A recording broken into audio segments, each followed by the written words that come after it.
Praise the Lord. హల్లెలూయా, హల్లెలూయా. అందరూ కూడా కూర్చుందాం. క్రీస్తునాథుని యందు ప్రియ సహోదరి సహోదరులారా, పునీత యోహాను గారు ఎడారిలో వాక్యాన్ని బోధిస్తూ ఉన్నారు. మత్తయి సువార్త, లూకా సువార్త, యోహాను సువార్తలో మనం చూస్తూ ఉన్నాం. హృదయ పరివర్తన చెంది దేవునికి దగ్గర కండు, హృదయ పరివర్తన చెందకపోతే, పాపాలను వదిలిపెట్టుకోకపోతే దేవుని యొక్క దీవెనలు పొందటానికి అసాధ్యము అని పరలోక రాజ్యము సమీపించింది. ఈ పరలోక రాజ్యములో ప్రవేశించాలి అంటే ప్రతి ఒక్కరు కూడా మారు మనస్సు పొందాలి, హృదయ పరివర్తన చెందాలి, దేవుని బిడ్డలుగా జీవించాలి. ఆ గొప్ప దేవునికి మన హృదయములో, మన జీవితములో, మన కుటుంబములో స్వాగతం పలకాలి అని యోహాను గారు ప్రకటించారు. అలాగే యేసు ప్రభు తదుపరి మనం చూడబోతున్నాం. యేసు ప్రభు కూడా పరలోక రాజ్యము సమీపించింది, హృదయ పరివర్తన చెందండి, హృదయ శుద్ధి లేకపోతే దేవుణ్ణి మీరు చూడలేరు అని యేసు ప్రభు కూడా బోధించటం మనం వింటూ ఉన్నాం. ప్రియ సహోదరులను మనమందరం కూడా గమనించాలి.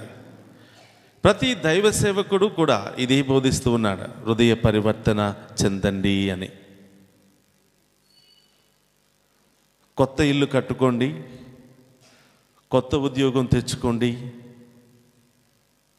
కొత్త బట్టలు ధరించండి అని చెప్పటం లేదు, కానీ హృదయాన్ని కొత్తగా మార్చుకోండి, నూతనీకరించుకోండి, హృదయ పరివర్తన చెందండి అని దేవుని వాక్కు, అలాగే దైవ సేవకులు కూడా అదే సత్యాన్ని బోధిస్తున్నారు. ఎందుకని?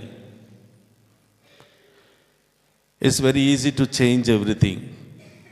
మనందరికీ కొత్తదనం అంటే చాలా ఇష్టం, అవునా? పాత ఇల్లు ఉన్నవాళ్ళు కొత్త ఇల్లు కట్టుకోవటం అంటే ఇష్టం. పాత బట్టలు ధరించే వాళ్ళు కొత్త బట్టలు ధరించాలంటే ఇష్టం. అందరికీ కొత్తదనం అంటే చాలా ఇష్టం. కొత్త ఉద్యోగం, ప్రమోషన్, అలాగే మరి వివాహాలు, ఇవన్నీ కూడా కొత్తదనాన్ని, సంతోషాన్ని ఇస్తూ ఉన్నాయి. గమనించండి, ప్రతి ఒక్కరికి చేంజ్ కావాలి, ప్రతి ఒక్కరికి కొత్తదనం కావాలి, ప్రతి ఒక్కరికి సంతోషం కావాలి, ప్రతి ఒక్కరికి సమాధానం కావాలి, ప్రతి ఒక్కరికి దీర్ఘాయుష్ కావాలి, ప్రతి ఒక్కరికి సిరి సంపదలు కావాలి. తప్పేమీ లేదు. కానీ ఇవన్నీ కూడా మనం పొందుకోవాలి అంటే దేవుడు మనందరినీ కూడా అడుగుతున్నాడు, మీ హృదయాన్ని మీరు మార్చుకోండి. ఎఫెసీయులకు రాసిన లేఖ 4వ అధ్యాయము 22లో మనం చూస్తూ ఉన్నాం. ఎఫెసీయులకు రాసిన లేఖ 4వ అధ్యాయం 22 నుంచి మనం చూస్తూ ఉన్నాం. గమనించండి, ప్రతి ఒక్కటి మార్చుకుంటున్నాం, అవునా? ఇల్లు సరిగా వాస్తు బాగోలేదని ఇల్లును మార్చేసుకుంటున్నాం, హెయిర్ స్టైల్ మార్చుకుంటున్నాం, వస్త్రధారణ మార్చుకుంటున్నాం, ఆహారపు అలవాట్లను మార్చుకుంటున్నాం, మనం మాట్లాడే విధానాన్ని మార్చుకుంటున్నాం, అన్నీ మార్చుకుంటున్నాం. కానీ ఒక హృదయాన్ని మాత్రం మార్చుకోవటంలా, మన స్వభావాన్ని మాత్రం మార్చుకోవటంలా. గమనించండి ప్రియ సహోదరులారా, ఎన్నో సంవత్సరాల నుండి ప్రార్థన చేస్తున్నాం, పూజల్లో పాలు పంచుకుంటున్నాం, అనేక సార్లు వాక్యాన్ని విన్నాం. ఎక్కడ మనం మారాం? ఏ విషయంలో మనం మారాం? మన ఆధ్యాత్మిక జీవితం అనేది ఎలా ఉంది?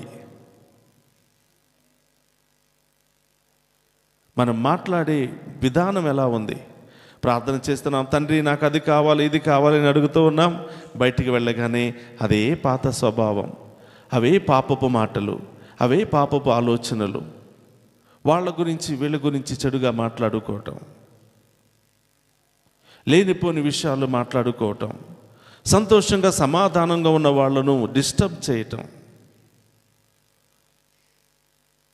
కాబట్టి ప్రియ సహోదరులారా, ఎన్ని ప్రార్థనలు చేసినా, ఎన్నిసార్లు మనం గుడికి వెళ్ళినా, ఎన్ని ఆరాధనలో పాలు పంచుకున్నా మన హృదయాన్ని మార్చుకోకపోతే ఉపయోగమే లేదు. మన జీవితాన్ని మార్చుకోకపోతే, మన పాత స్వభావాన్ని మార్చుకోకపోతే ఉపయోగం ఏమీ లేదు అని చెప్తున్నాడు. మనం దేవుని సన్నిధికి వచ్చిన ప్రతిసారి కొన్ని వదులుకోకపోతే ఇంకొన్ని పొందుకోలేం.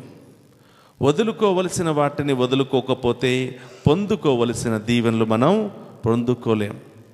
దేవుని సన్నిధికి వచ్చిన ప్రతి క్షణం మారాలి. ప్రభా, ఈరోజు బూతు మాటలు తిడుతున్నాను, పాపపు ఆలోచనలు చేస్తున్నాను, మోసం చేస్తూ ఉన్నాను, అన్యాయం చేస్తున్నాను, కోపముతో తిడుతూ ఉన్నాను, కొడుతూ ఉన్నాను, లేనిపోని మాటలు ఇతరుల మీద చెప్పి జీవిస్తూ ఉన్నాను. ఇదిగో నీ సన్నిధిలో నేనున్నాను, నీ సన్నిధిలో నేనున్నాను. ఈరోజు నా జీవితాన్ని నేను మార్చుకుంటాను ప్రభా, నా పాత జీవితాన్ని మార్చుకుంటాను ప్రభా, నాకు ఆ శక్తి ఇవ్వండి, నాకు ఆ బలాన్ని ఇవ్వండి అని మనం దేవుణ్ణి అడగాలి. దేవుని సన్నిధిలో మనం పాత స్వభావాన్ని, పాపపు మాటలను, పాపపు ఆలోచనలను, క్రియలను మార్చుకోకపోతే సత్యమైనటువంటి నీతి, దేవుని యొక్క ఐశ్వర్యం, దేవుని యొక్క ఆశీర్వాదాన్ని మనం పొందుకోలేం. ఒక్క నిమిషం కళ్ళు మూసుకుందాం. ఏ నిర్ణయం తీసుకోవాలనుకుంటున్నా? ఎప్పుడు బూతు మాటలు. ఈరోజు ఆ బూతు మాటలు వదిలిపెట్టుకోవడానికి సిద్ధంగా ఉన్నావా? ఎప్పుడు ఇతరుల గురించి చెడుగా మాట్లాడుతున్నావు, అవి ఈరోజు వదులుకోవడానికి సిద్ధముగా ఉన్నావా? ఇతరులు బాగుపడుతుంటే ఓర్వలేని పరిస్థితుల్లో ఉన్నావు, ఈరోజు దాన్ని వదిలిపెట్టుకోవడానికి సిద్ధముగా ఉన్నావా? గమనించండి ప్రియ సహోదరులారా, చెడు మాట్లాడటం ద్వారా దీవెనలు కోల్పోతున్నా, ఇతరుల గురించి చెడుగా ఆలోచించడం ద్వారా దీవెనలు కోల్పోతూ ఉన్నాం. చాలామంది అనుకోవచ్చు, ప్రభువా ప్రతిరోజు ప్రార్థన చేస్తున్నాను కదా, గుడికి వెళుతున్నాను కదా, నేను పొందుకోవలసిన దీవెనలు పొందుకోలేకపోతున్నాను ఏమిటి అని మనం ప్రశ్నించవచ్చు. మనం వదులుకోవలసిన పాపాలు వదులుకోకపోతే, మనకున్నటువంటి బలహీనతలను మనం వదులుకోకపోతే పొందుకోవలసినటువంటి దీవెనలను మనం పొందుకోలేం. ఈరోజు ప్రతి ఒక్కరు కూడా హృదయం మీద చేయి పెట్టుకొని నీ బలహీనతలు ఏమిటో దేవుని చెప్పు. దేన్ని వదిలిపెట్టుకోలేకపోతున్నావో దేవుని చెప్పు. దేని మూలంగా గొడవలు వస్తున్నాయో దేవునికి చెప్పు. దేని మూలంగా పాపములో పడిపోతూ ఉన్నావో దేవునికి చెప్పు. మన ముందున్నటువంటి సర్వశక్తిమంతుడైన దేవుడు మనలో ఉన్నటువంటి బాధలను, భారాన్ని, బలహీనతలను తొలగించి మనల్ని గొప్పగా దీవించడానికి సిద్ధముగా ఉన్నాడు. ఈరోజు నీవు నూతన బిడ్డగా తిరిగి వెళ్ళాలా, లేదా వచ్చినటువంటి పాత వ్యక్తిగానే నీవు తిరిగి వెళతావా? నిర్ణయం నీదే.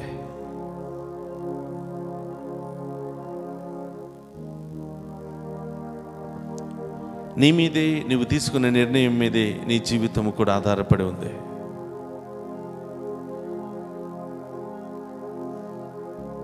నాలో ఉన్నటువంటి బలహీనతలను, పాపాన్ని అన్నిటిని కూడా వదిలిపెడతాననుకున్న వాళ్ళు మీ కుడి చేతిని పైకి పెట్టండి. మీ కుడి చేతిని లేపి ప్రభువా దేవునికి మాట ఇవ్వండి. నీవు రాబోయే కాలమంతా కూడా శాంతి, సమాధానముతో, సంతోషంతో నీవు జీవించాలి అంటే దేవునికి మాట ఇవ్వు.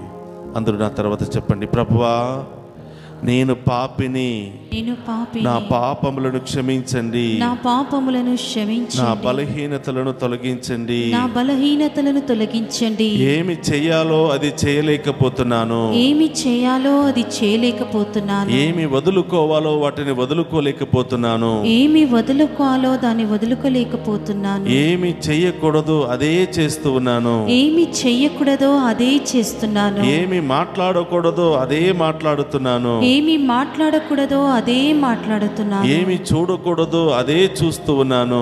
ఏమి చూడకూడదో అదే చూస్తున్నాను. ప్రతిరోజు పడిపోతున్నాను ప్రభువా. ప్రతిరోజు పడిపోతున్నాను ప్రభువా. ప్రతిరోజు కృంగిపోతున్నాను ప్రభువా. ప్రతిరోజు కృంగిపోతున్నాను ప్రభువా. మీ సాక్షిగా జీవించలేకపోతున్నాను ప్రభువా. నీ సాక్షిగా జీవించలేకపోతున్నాను ప్రభువా. అనేక సార్లు ప్రార్థన చేస్తున్నాను. అనేక సార్లు ప్రార్థన చేస్తున్నాను. గుడికి వెళుతున్నాను. గుడికి వెళుతున్నాను. దివ్య పూజా బలిలో పాలు పంచుకుంటున్నాను. దివ్య బలి పూజలో పాలు పంచుకుంటున్నాను. పవిత్రంగా జీవించాలని ఆశపడుతున్నాను. పవిత్రంగా జీవించాలని ఆశపడుతున్నాను. వెంటనే పడిపోతున్నాను ప్రభువా. వెంటనే పడిపోతున్నాను ప్రభువా. నాకు శక్తి లేక కూలిపోతున్నాను ప్రభువా. నాకు శక్తి లేక నేను కూలిపోతున్నాను మీ ప్రభువా. శక్తిని నాకు దయచేయండి ప్రభువా. నీ శక్తిని నాకు దయచేయండి ప్రభువా. ఈ రోజు నుండి ఈ రోజు నుండి నా బలహీనతను, నా బలహీనతను, నా పాపాలను, నా పాపాలను, దాని శాపాలను నా శాపాలను వదిలిపెట్టుకోవడానికి నేను సిద్ధముగా నేను ఉన్నాను. సిద్ధముగా ఉన్నాను ప్రభువా, ప్రభువా. మీ ఆత్మతో నీ ఆత్మతో నన్ను అభిషేకించండి. నన్ను అభిషేకించండి. నీ శక్తితో నీ శక్తితో నన్ను బలపరచండి. నన్ను బలపరచండి. నీ వాక్కుతో నీ వాక్కుతో మమ్ము కడగండి మమ్ము ప్రభువా. కడగండి దేవా. మీ బాటలో నీ బాటలో మమ్ము నడిపించండి ప్రభువా. మమ్ము నడిపించండి ప్రభువా. ఈ రోజు నుండి ఈ రోజు నుండి నూతన బిడ్డగా, నూతన బిడ్డగా, పవిత్రమైన బిడ్డగా, పవిత్రమైన బిడ్డగా, నీకిష్టమైన బిడ్డగా, నీకిష్టమైన బిడ్డగా జీవించడానికి శక్తిని నీ దయచేయండి. శక్తిని దయచేయండి. ఓ ప్రభువా, ఓ ప్రభువా, నాతో మాట్లాడండి. నాతో మాట్లాడండి. మీ వాక్కులో నీ వాక్కులో శక్తి ఉన్నదయ్యా. శక్తి ఉన్నదయ్యా. నీ వాక్కులో నీ వాక్కులో జీవమున్నదయ్యా. జీవమున్నదయ్యా. నీ వాక్కులో నీ వాక్కులో ప్రాణమున్నదయ్యా. ప్రాణమున్నదయ్యా. మమ్ము దీవించండి. నన్ను దీవించు మమ్ము దేవా. బలపరచండి. మమ్ము బలపరచండి. నూతనీకరించండి. నూతనీకరించండి. మీ ఆత్మతో నీ అభిషేకించండి. ఆత్మతో అభిషేకించండి. మాలో ఉన్న ప్రతి పాపాన్ని ప్రతి మీ పాపాన్ని నామములో మీ నామములో తొలగించండి యేసయ్యా. తొలగించండి మా యేసయ్యా. హృదయాలను మా హృదయాలను కడిగి శుభ్రం చేయండి యేసయ్యా. కడిగి శుభ్రం చేయండి మా యేసయ్యా. రాతి హృదయాలను మా రాతి హృదయాలను కరిగింప చేయండి ప్రభువా. కరిగింప చేయండి ప్రభువా. హల్లెలూయా, హల్లెలూయా, హల్లెలూయా, హల్లెలూయా, హల్లెలూయా. హల్లెలూయా. పౌలు గారు ఏడుస్తున్నాడంట ప్రతిరోజు. యేసు ప్రభువును ప్రకటించినటువంటి వ్యక్తి, యేసు ప్రభు యొక్క శిష్యుడుగా అనేక ప్రాంతాలకు వెళ్ళి క్రీస్తు శుభవార్తను చాటినటువంటి వ్యక్తి, ఎంతో ఉన్నతమైనటువంటి శక్తి కలిగినటువంటి ఈ పౌలు గారు ఏడుస్తూ ఉండేవాడంట. ప్రతిరోజు ఏడ్చేవాడు. ప్రభువా, వాక్యాన్ని బోధించాలనుకుంటున్నాను, ఎన్నో ఆత్మలను రక్షించాలనుకుంటున్నాను, కానీ వెళ్ళలేకపోతున్నాను. మంచిగా జీవించాలని, మంచిని చెయ్యాలని, మంచిని తలంచాలని ప్రయత్నం చేస్తున్నాను, చేయలేకపోతున్నాను.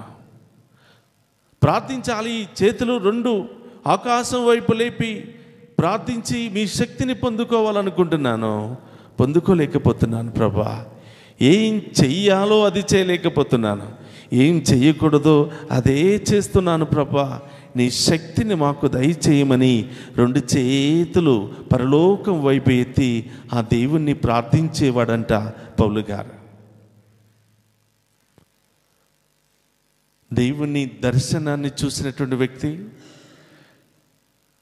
దేవుని సేవకుడు, సువార్తను బోధించినటువంటి వ్యక్తి, దేవుని యొక్క ఆత్మతో అభిషేకించబడినటువంటి వ్యక్తి అలా ఏడుస్తుంటే, పాపములో పుట్టినటువంటి మనం, పాపములో పెరుగుతున్నటువంటి మనం ఎలా ఏడవాలి, ఎలా ప్రార్థించాలి, ఎలా దేవుని దగ్గరికి రావాలి?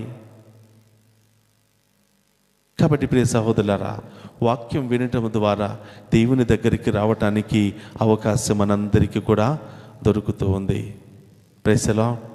హల్లెలూయా, హల్లెలూయా. చాలామంది ఏమనుకుంటున్నారంటే, ప్రభా ఉద్యోగం ఉంది, డబ్బులున్నాయి, ఆస్తులున్నాయి, అన్నీ ఉన్నాయి, మా కుటుంబంలో సమాధానం లేదేంటి ప్రభువా? ఎప్పుడు రోగాలు, ఎప్పుడు బాధలు, ఎప్పుడు సమస్యలు, ఎప్పుడు ఆటంకాలే, ఒకదానికి ఒకటి పొంతన లేదు. అన్నీ ఉన్నా ఎవరో ఒకరు అనారోగ్యంతో బాధపడుతున్నారు. అనుకున్నవి సాధించలేకపోతున్నాం. ప్రభువా ఏం చెయ్యాలి అని చాలామంది సతమతం అవుతూ ఉన్నారు. కారణం ఏమిటో తెలుసా? మన కుటుంబంలో భార్యాభర్తలిద్దరూ సరిగా జీవించలేకపోవడానికి కారణం ఏమిటో తెలుసా? మన కళ్ళ ముందే మన బిడ్డలు ప్రయోజకులు కాలేక నిస్సహాయ పరిస్థితుల్లో జీవించడానికి కారణం ఏమిటో తెలుసా? ఎంత సంపాదించినా, ఎంత ఆస్తి ఐశ్వర్యం ఉన్నా సంతోషంగా జీవించలేకపోవడానికి కారణం ఏమిటో తెలుసా? చాలామంది అనుకుంటున్నారు డబ్బు ఉంటే సంతోషం దొరుకుతుంది, ఆస్తులు ఐశ్వర్యాలు ఉంటే సంతోషం దొరుకుతుంది, పేరు ప్రతిష్టలుంటే ఎక్కువ కాలం బ్రతకొచ్చు. గమనించండి ప్రియ సహోదరులారా, డబ్బులతో కొన్ని మాత్రమే మనం కొనుక్కోగలం. డబ్బులతో కొన్ని రోజులు మాత్రమే మనం జీవించగలం. ఈ లోకంలో నీవు ఎంత సంపాదించుకున్నా దేవుని యొక్క కృప లేకపోతే ఒక్క క్షణం కూడా మనం జీవించలేం. దేవుని యొక్క ఆశీర్వాదం లేకపోతే ఒక్క క్షణం కూడా మనం బ్రతకలేం.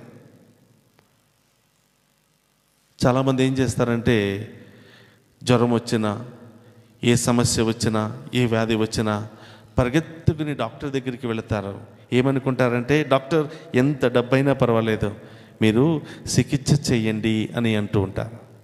వాళ్ళ ధైర్యం ఏమిటంటే డబ్బులు ఉన్నాయి కదా, ఆస్తులు ఉన్నాయి కదా, ఐశ్వర్యం ఉంది కదా, పేరు ప్రతిష్టలు ఉన్నాయి కదా, బెస్ట్ డాక్టర్స్ ఉన్నారు కదా అని వాళ్ళ మీద ఆధారపడుతూ ఉంటారు. కానీ డాక్టర్ని సృష్టించింది ఎవరు? ఈ లోకములో మనుషులకు ప్రాణం పెట్టింది ఎవరు? మనుషులు సృష్టించింది ఎవరు? మనుషుల్లో జ్ఞానాన్ని నింపింది ఎవరు? ఆ దేవుణ్ణి వదిలేసి మనం ఈ లోకంలో ఉన్నటువంటి వస్తువుల మీద, వ్యక్తుల మీద మనం ఆధారపడుతూ ఉంటాం. కాబట్టి దేవుని యొక్క వాక్కు సెలవిస్తుంది, మనలో కొన్ని బాధలు, రోగాలు, సమస్యలు, ఆటంకాలు రావడానికి మొదటి కారణం పాపం. పాపము చేసే ప్రతి వ్యక్తి అనేకమైనటువంటి శోధనలకు, వ్యాధులకు గురి అవుతున్నాడు. ఏంటంటే పాపం ఎవరికి సంబంధించింది? పాపం ఎవరు చేపించారో? ఆదిలో తల్లిదండ్రుల ద్వారా పాపం ఎవరు చేపించారో? కాబట్టి పాపము చేసేవాళ్ళు ఎవరికి సంబంధించినటువంటి వ్యక్తులు? ఎవరికి సంబంధించిన వాళ్ళు? కాబట్టి సైతానును ప్రేమించే వాళ్ళు పాపాన్ని ప్రేమిస్తారు. పాపము ద్వారా శాపాలను కొని తెచ్చుకుంటారు. ప్రైజ్ ది లార్డ్, హల్లెలూయా. దేవుణ్ణి ప్రేమిస్తే దీర్ఘాయుషు, శాంతి, సమాధానం, అన్ని ఐశ్వర్యాలు మనం పొందుకుంటాం. అదే సైతానును ప్రేమిస్తే, ఈ లోకాన్ని ప్రేమిస్తే, ఈ లోక అలవాట్లను ప్రేమిస్తే, ఈ లోక కార్యాలను మనం ప్రేమిస్తే మనం ఎవరిని ప్రేమిస్తున్నాం?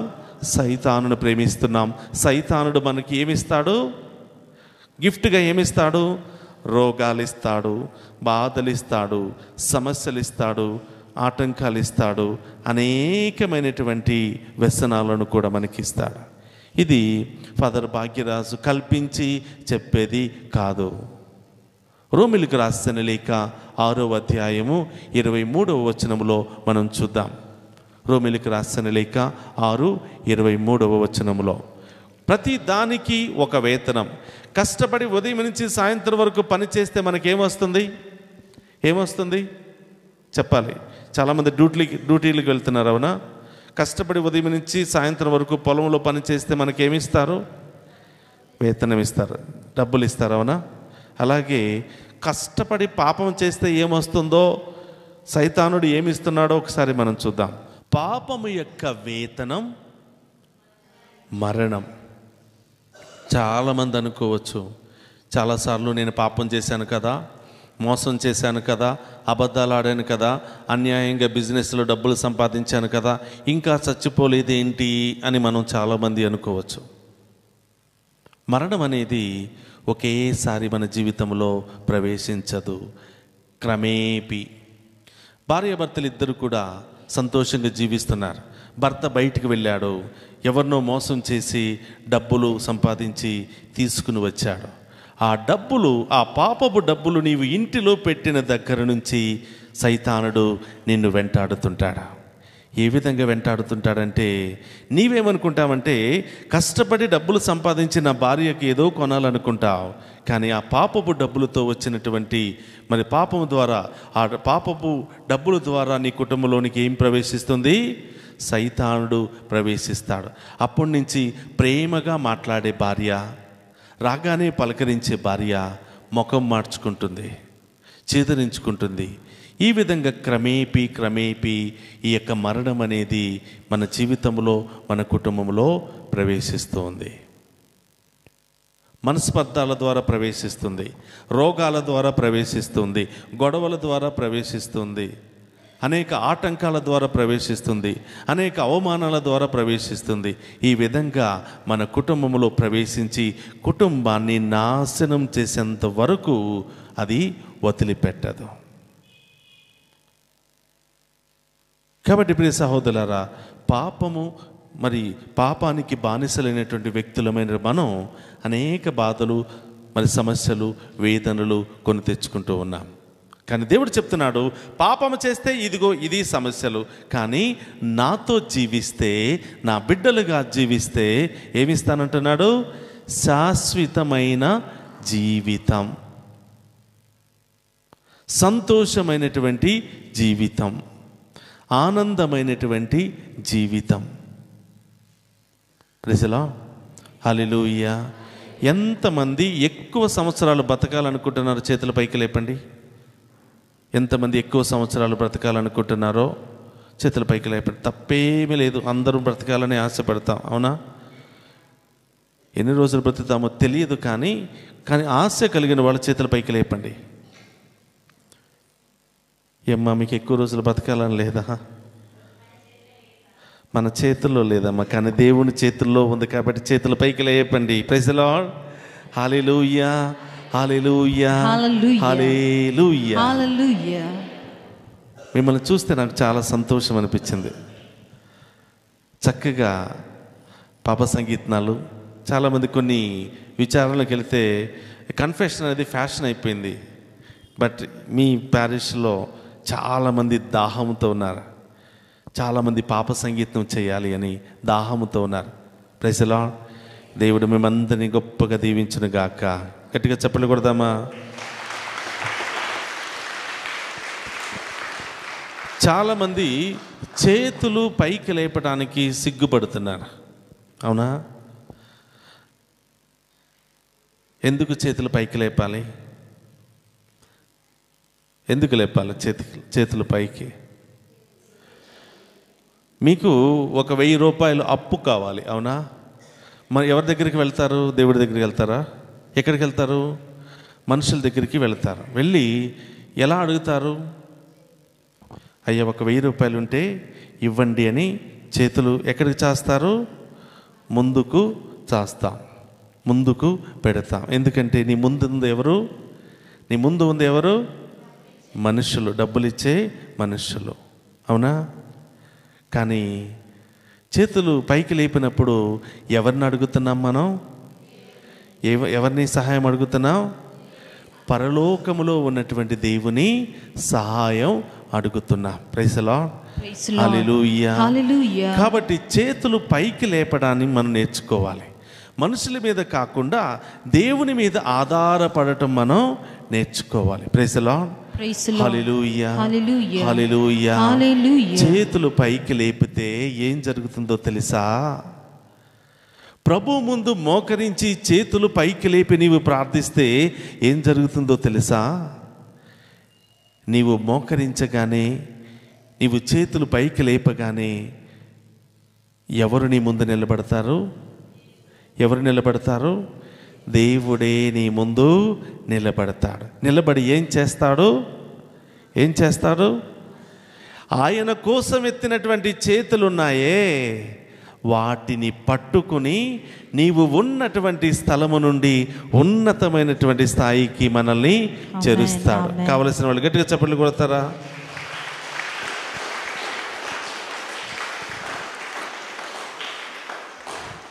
ఇక్కడ చాలామంది తల్లులు ఉన్నారు, అవునా? చాలామంది తల్లులు ఉన్నారు. మీ అందరికీ తెలుసు మీ పిల్లల్ని ఎలా ఎత్తుకోవాలో, అవునా?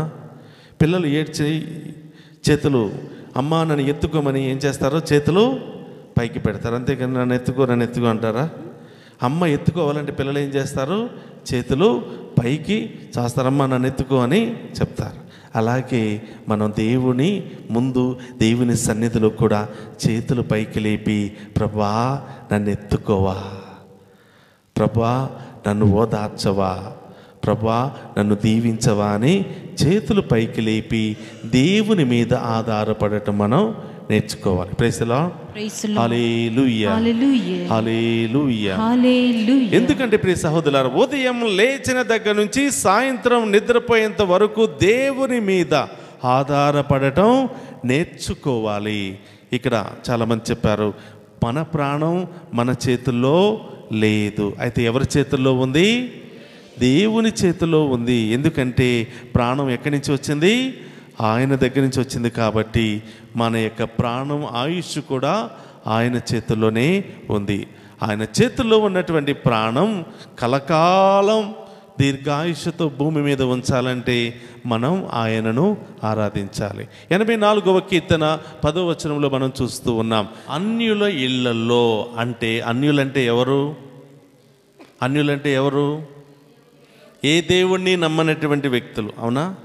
దేవుడే లేరని వాదించేవాళ్ళు, దేవుని యందు భయభక్తులు లేనటువంటి వ్యక్తులను అన్యులు అని అంటారు. అంటే అన్యుడుగా అంటే దేవుణ్ణి లెక్క చేయకుండా, విశ్వాసం లేకుండా నీవు 1000 సంవత్సరాలు జీవించిన దానికంటే దేవుని నమ్మి ఒక్కరోజు నీవు దేవుని సన్నిధిలో జీవిస్తే 1000 దినాల ఆశీర్వాదాన్ని, ఐశ్వర్యాన్ని దేవుడు మనకిస్తాడంట. కావలసిన వాళ్ళందరూ గట్టిగా చప్పట్లు కొడతారా? కాబట్టి ప్రియ సహోదరులారా, మనం జీవితాన్ని పొడిగించుకొని దేవుని సన్నిధిలో నిశ్చింతగా దీర్ఘాయుష్తో మనం జీవించాలంటే దేవుని సన్నిధిలో మన జీవితాన్ని గడపాలి. దేవుని మీద మనం ఆధారపడి జీవించాలి. దేవునికి ఇష్టమైన జీవితాన్ని మనం జీవించాలి. Praise the Lord. హల్లెలూయా, హల్లెలూయా, హల్లెలూయా. దేవుని మీద ఆధారపడి జీవించడం అంటే ఏమిటి? ఎలా మనం దేవుని మీద ఆధారపడతాం? ఎంతమంది ఉదయం లేవగానే మోకరించి లేదా మీ బెడ్ మీద కూర్చుని మొట్టమొదటిగా ప్రార్థన చేసిన తర్వాతనే మిగతా పనులు చేస్తున్నారు?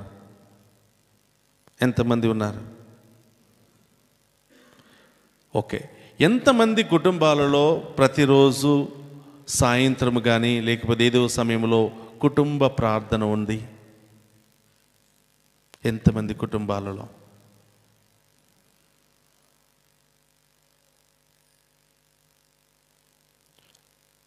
ఓకే. ఇక్కడున్నటువంటి మీ దగ్గర ఎంతమంది దగ్గర బైబిల్ ఉన్నాయి? చేతులు లేపండి.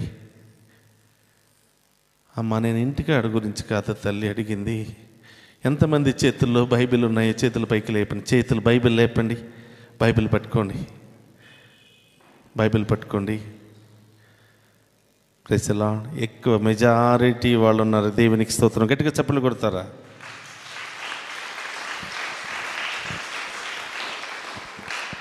దేవుణ్ణి ప్రేమించే బిడ్డలకు ఉండవలసినటువంటి లక్షణం, ఉదయం లేవగానే ఎవరి వైపు చూడాలి? దేవుని వైపు చూడాలి. ఎవరిని ప్రార్థించాలి? దేవుని ప్రార్థించాలి. ఎందుకు ప్రార్థించాలి? ఎందుకు ఆయన్ని చూడాలి? ఈ లోకాన్ని మనందరినీ సృష్టించిన దేవుడు ఆయనే. కాబట్టి ఆయన ముందు మోకరిస్తే దేవుడు ఏం చెప్తున్నాడంటే, నీవు దేవుని ముందు మోకరించినటువంటి బిడ్డవైతే ఎవరి ముందైనా నీవు నిలబడగలుగుతావు. Praise the Lord. హల్లెలూయా, హల్లెలూయా. దేవుని ముందు మోకరించి ప్రార్థించే బిడ్డవైతే, దేవుని ముందు మోకరించి ప్రార్థించే కుటుంబం అయితే, మీ కుటుంబం ఎక్కడికి వెళ్ళినా నిలబడుతూనే ఉంటుంది, పడిపోదు. గట్టిగా చప్పట్లు కొట్టి దేవుని స్తుతిద్దామా? కాబట్టి దేవుణ్ణి ప్రేమించే వాళ్ళు పాపాలను ప్రేమించలేరు. దేవుణ్ణి ప్రేమించే వాళ్ళు పాపాలను వదులుకుంటారు. దేవుని ప్రేమించే వాళ్ళు పాపాలకు దూరంగా ఉంటారు. దేవుని ప్రేమించకుండా పాపాన్ని ప్రేమిస్తే పాపము మనలో అనేక శోధనల ద్వారా, రోగము ద్వారా, ఇబ్బందుల ద్వారా మనలో ప్రవేశిస్తుంది. దాని ద్వారా మన కుటుంబం నాశనమైపోయి దేవునికి దేవునికి దూరంగా వెళ్ళిపోతుంది. కాబట్టి ప్రియ సహోదరులారా, ఈరోజు పాపం అంటే ఏమిటి, అసలు ఎక్కడి నుంచి వచ్చింది ఈ పాపం? ఎక్కడి నుంచి వచ్చింది? ఆదాము అవ్వ దగ్గర నుంచి పాపం అనేది సంక్రమించింది. ఏ విధంగా సంక్రమించింది? మనం చూస్తున్న 1 యోహాను 3వ అధ్యాయము 4వ వచనం నుంచి మనం చూస్తూ ఉన్నాం. 1 యోహాను 3వ అధ్యాయము 4వ వచనము నుండి, చట్ట ఉల్లంఘనమే పాపం. ఆదిలో దేవుడు ఏం చేశాడు? అవ్వ ఆదాముకి ఏమని చెప్పాడు? అమ్మా, మీరు అన్ని పండ్లు తినండి, కానీ ఆ మూలలో ఉన్నటువంటి చెట్టు పండు మాత్రం తినవద్దని చెప్పాడు. అవునా? అప్పుడు ఏమనుకున్నారు?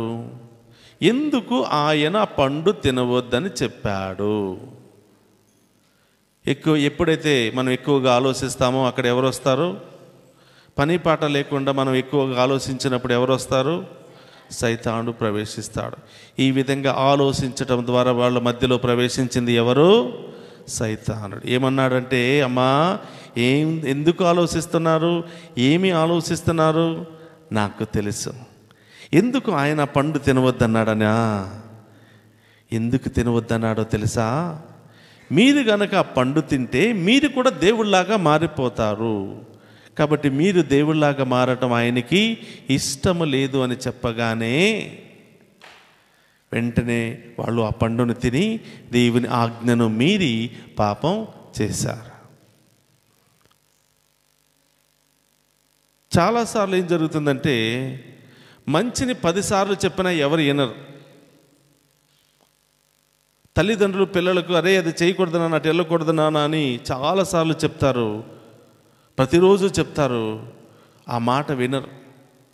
ఎవరైనా ఒక చెడు స్నేహితుడు వచ్చి అది చెయ్యండి అని చెప్తే వెంటనే చేస్తారు. వెంటనే పాపములో, శోధనలో, వ్యసనాల్లో పడిపోతూ ఉంటారు. కాబట్టి ప్రియ సహోదరులారా, పాపం అంటే చట్టాన్ని ఉల్లంఘించటం. పాపం అంటే దేవుని యొక్క ఆజ్ఞలను ఉల్లంఘించటం. ఎన్ని ఆజ్ఞలు ఉన్నాయి మనకి? మొదటిది ఏమిటి? ఆఖరిది ఏమిటి? 4వది ఏమిటి? 2వది ఏమిటి? మొత్తానికి మీ సాములూరు క్యాటకిజం క్లాస్ బాగా నేర్పిస్తున్నట్టున్నారు. Praise the Lord. హల్లెలూయా, హల్లెలూయా. గమనించండి, 10 ఆజ్ఞలు చెప్పడం చాలా ఈజీ. అవునా? 10 ఆజ్ఞలు అందరికీ చెప్పడం చాలా ఈజీ. కానీ ఏంటి సమస్య? పాటించటం, జీవించటం అనేది చాలా కష్టం. అవునా?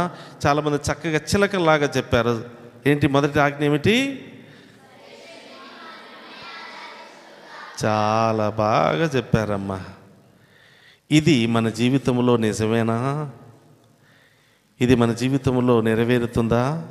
సర్వేశ్వరిని మాత్రమే ఆరాధించుదువుగాక అంటే నీకున్నటువంటి 24 గంటల సమయంలో ఎక్కువ శాతం దేవుణ్ణే ఆరాధించాలి. దేవునికే మొదటి స్థానం ఇవ్వాలి. దేవునికే మంచి స్థానాన్ని ఇవ్వాలి. ఒక్కసారి ఆలోచించుకోండి. 24 గంటల సమయంలో ఎక్కువ సమయం దేవుడి గురించి ఆలోచిస్తున్నామా? మన గురించి ఆలోచిస్తున్నామా? బంగారం గురించి ఆలోచిస్తున్నామా? పట్టు చీరల గురించి ఆలోచిస్తున్నామా? టీవీ సీరియల్ గురించి ఆలోచిస్తున్నామా? వచ్చినటువంటి భర్తల గురించి ఆలోచిస్తున్నామా? ఉద్యోగం గురించి ఆలోచిస్తున్నామా? దీని గురించి ఆలోచిస్తున్నా. తల్లిదండ్రులేమో బిడ్డల గురించి ఆలోచిస్తారు, బిడ్డలేమో చదువుల గురించి ఆలోచిస్తారు, ఉద్యోగాల గురించి ఆలోచిస్తారు.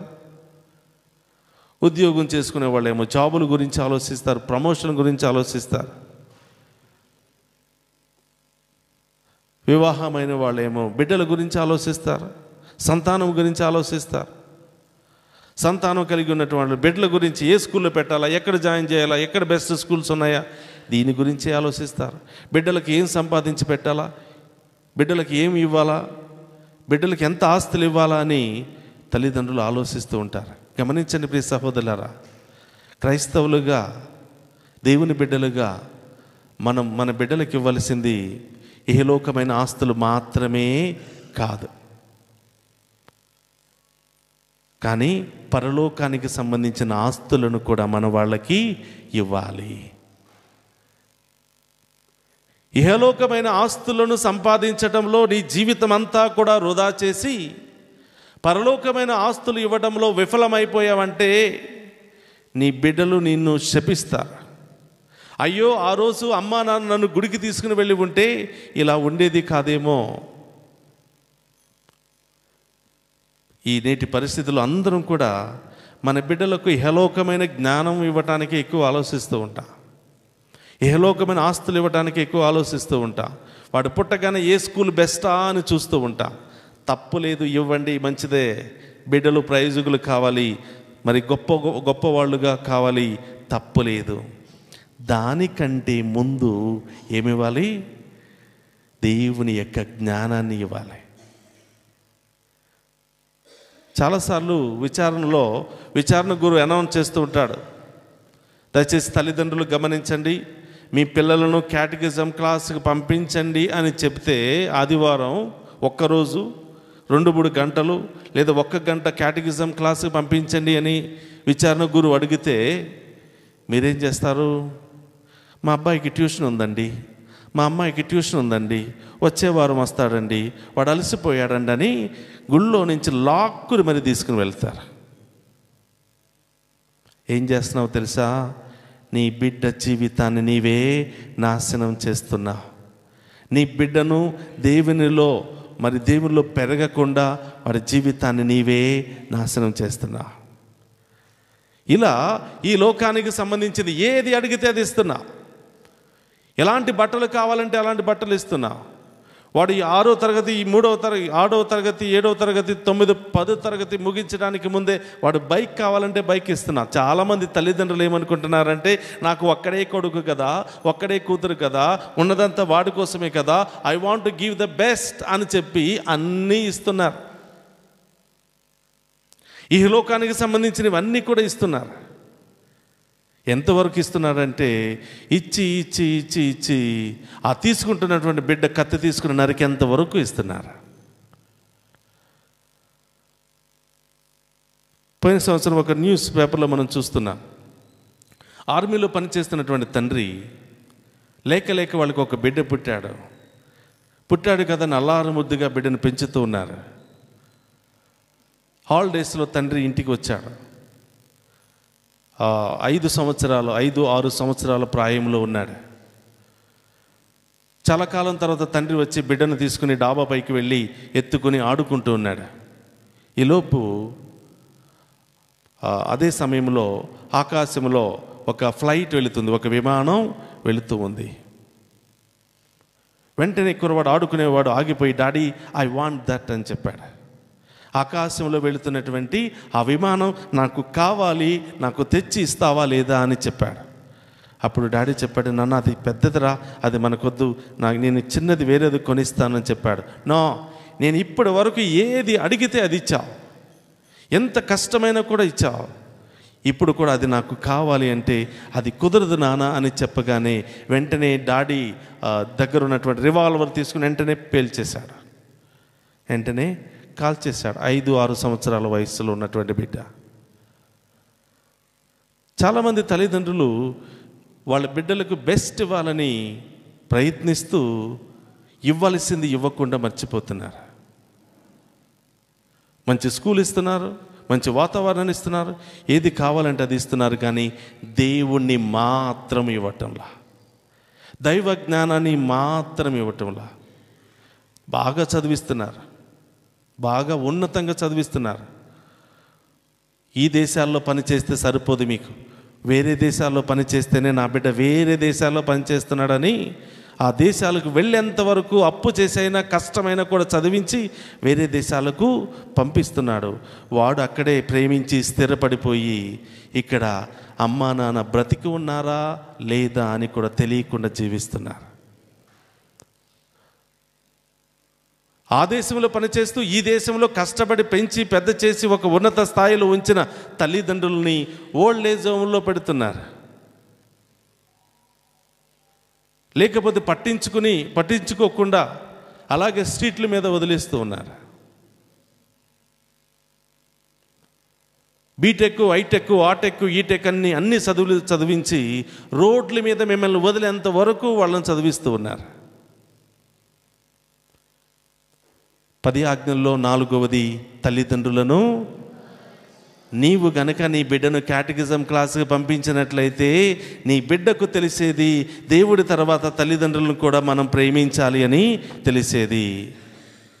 నీ బిడ్డకు తెలిసేది బిడ్డలు పెద్దవాళ్ళైనప్పుడు, తల్లిదండ్రులు వృద్ధులైనప్పుడు తల్లిదండ్రులు చూసుకోవలసిన బాధ్యత నాదే అని నీ బిడ్డలకు తెలిసేది. ప్రియ సహోదరులారా, ఈ లోకంలో మీ బిడ్డలకు ఆస్తులు ఇవ్వకపోయినా పర్వాలేదు, ఇవ్వండి పర్వాలేదు, కానీ ఇవ్వకపోయినా పర్వాలేదు, కానీ ఏమి ఇవ్వకపోయినా పర్వాలేదు, కానీ దేవుణ్ణి కనుక మీరు బిడ్డలకు మీరు ఇవ్వకపోతే మీరు జీవితంలో ఏదో కోల్పోయిన వారు అవుతారు. ఈ దేవుని కనుక మీ బిడ్డలకు పరిచయం చేయకపోతే మీరు ఎంత ఇచ్చినా కూడా అంత వృధానే అయిపోతుంది. కాబట్టి ప్రియ సహోదరులు గమనించండి, మీ బిడ్డలకు ఏమి ఇస్తున్నారో, మీ బిడ్డలు ఎలా పెంచుతున్నారో, మీ బిడ్డలను ఏ మార్గంలో నడిపిస్తున్నారో, మీ బిడ్డల జీవితానికి ఎలాంటి పునాదులు వేస్తున్నారో మనమందరం కూడా ఆత్మ పరిశీలన చేసుకోవాలి. కాబట్టి ప్రియ సహోదరులారా, ఈరోజు అనేక విధాలుగా పాపం చేస్తున్నాం. బిడ్డల సన్మార్గంలో నడిపించకపోవడం ద్వారా పాపం చేస్తున్నాం. బిడ్డలకు చెడు అలవాట్లు నేర్పించడం ద్వారా పాపం చేస్తూ ఉన్నాం. బిడ్డలకు ఈ లోక జ్ఞానాన్ని, ఈ లోక వస్తువులను ఇవ్వటం ద్వారా పాపం చేస్తూ ఉన్నాం. ఎప్పుడైతే దేవుని దగ్గర నుంచి నీ బిడ్డలను డిస్కనెక్ట్ చేస్తున్నావో, ఎప్పుడైతే దైవ జ్ఞానము నుండి, దైవ లక్షణాల నుండి నీ బిడ్డలను నీవు విడుదల చేస్తున్నావో, ఆటంకపరుస్తున్నావో, మనం అందరం కూడా పాపం చేస్తూ ఉన్నాం. పాపము యొక్క వేతనం మరణం, కానీ దేవునితో ఉండటం ద్వారా మనకు వచ్చేది నిత్య జీవం. Praise the Lord. హల్లెలూయా, హల్లెలూయా, హల్లెలూయా. అందరూ కూడా లేచి నిలబడదాం. ఈరోజు దేవుణ్ణి అడుగుదాం, ప్రభా మా చేయి పట్టి నడిపించు. ఈ లోకములో మనుషుల చేయి పట్టుకుంటున్నాం. ఈ లోకములో ఇహలోకమైనటువంటి వస్తువులను పట్టుకుంటున్నాం. ఈ లోకంలో ఇహలోకమైనటువంటి పదవులను పట్టుకుంటున్నాం, పేర్లను పట్టుకుంటున్నాం. మా జీవితాలను మేమే పాడు చేసుకుంటున్నాం. ప్రభా మా చేయి పట్టుకోండి ప్రభా. మనుషుల చేయి పట్టుకున్నాం, మోసపోయాం. ప్రభా మా చేయి పట్టుకుని మీ బిడ్డలుగా మమ్మల్ని నడిపించండి ప్రభా అని, మీ బిడ్డలుగా మమ్మల్ని సన్మార్గంలో నడిపించండి ప్రభా. పాపములో పడకుండా మమ్మల్ని నడిపించండి ప్రభా అని ఆ గొప్ప దేవుని అడిగి వేడుకుందాం. మహోన్నతుడైన దేవా, మీకు స్తోత్రం తండ్రి. ఉదయం లేచి మిమ్మల్ని చూసి మీ ప్రార్థనా సహాయాన్ని కోరి మీ చేతులని పట్టుకుని నడవవలసిన మేము మిమ్మల్ని చూడలేకపోతున్నాం, ప్రార్థించలేకపోతున్నాం, మీ చెయ్యి పట్టుకోలేకపోతున్నాం ప్రభా. మీ చెయ్యి పట్టుకోక ఈ లోకములో జీవిస్తున్నప్పుడు సైతానుడు మమ్మల్ని పట్టుకుని అనేక విధాలుగా ప్రేరేపించి శోధిస్తూ ఉన్నాడు తండ్రి. శోధనలో పడిపోతున్నాము దేవా, బాధల్లో పడిపోతున్నాము తండ్రి, వేదనలో పడిపోతున్నాము దేవా. అనేక సమస్యలు కొని తెచ్చుకుంటున్నాం, అనేక మరణాలు కొని తెచ్చుకుంటూ ఉన్నాం, అనేక ఇబ్బందులు కొని తెచ్చుకుంటూ ఉన్నాం ప్రభా. నీ సేవకులకు నివిస్తున్నటువంటి ఆజ్ఞ సంఖ్యాకాండము 6వ అధ్యాయంలో నీవు పలుకుతున్నావు, నా సంతతి వారిని ఆశీర్వదించండి, నా యాజకుల నోటిలో నుంచి వచ్చే ప్రతి మాట నా బిడ్డలకు దీవెనకరంగా మారుస్తానని పలికిన దేవా. ఈ సమయంలో, ఈ రాత్రికాల సమయంలో ఈ బిడ్డలందరినీ ఆశీర్వదించు ప్రభా, అభిషేకించు. ఒక్కొక్క బిడ్డ హృదయంలో ఉన్న బాధలు మీకు మాత్రమే తెలుసు. వేదనలు మీకు మాత్రమే తెలుసు, ఆటంకాలు మీకు మాత్రమే తెలుసు ప్రభా. వాటన్నిటిని కూడా మీ మంచితనముతో తొలగించి మీ గొప్ప మనస్సుతో ఆశీర్వదించి ఇక్కడున్నటువంటి ప్రతి ఒక్క బిడ్డను కూడా దీవించమని, మనందరి మీద దీవెన వర్షాన్ని కుమ్మరించమని మనందరి కోసం ప్రార్థించే తల్లి మరియ తల్లిని వేడుకుంటూ ప్రార్థన చేద్దాం. దేవుల ప్రసాదము చేత నిండిన మరియమ్మ వందనము. ఏలిన వారు మీతో ఉన్నారు, స్త్రీలలో ఆశీర్వదింపబడిన వారు మీరే, మీ గర్భఫలము చేసు ఆశీర్వదింపబడిన వారగనే. పరిశుద్ధ మరియమ్మ సర్వేశ్వరుని యొక్క మాత, పాపాత్ములమైన మా కొరకు ఇప్పుడును మా మరణ సమయమునందును ప్రార్థించండి. ఆమేన్. క్రీస్తునాథుని యందు ప్రియ సహోదరులారా, ఈరోజు దేవుడు మీ కుటుంబంలో గొప్ప కార్యాలు చేయబోతున్నాడా? గొప్ప స్వస్థతను దేవుడు చేయబోతున్నాడు. రేపే మీరు సాక్షిగా మారబోతున్నారు. దేవుని ద్వారా, దేవుని ఆరాధించడం ద్వారా, మీ ఇంటిలో నుండి దేవుని మహిమపరచడం ద్వారా దేవుడు నిన్ను తాకి స్వస్థపరచబోతున్నాడు. నీవు అక్కడ స్క్రోలింగ్ లో ఉన్నటువంటి నెంబర్ ఫోన్ చేసి ఎలాంటి దీవెన నుండి, ఎలాంటి సమస్య నుండి నీవు విడుదల పొందుకున్నావో దేవుని సాక్షిగా నీవు మారు.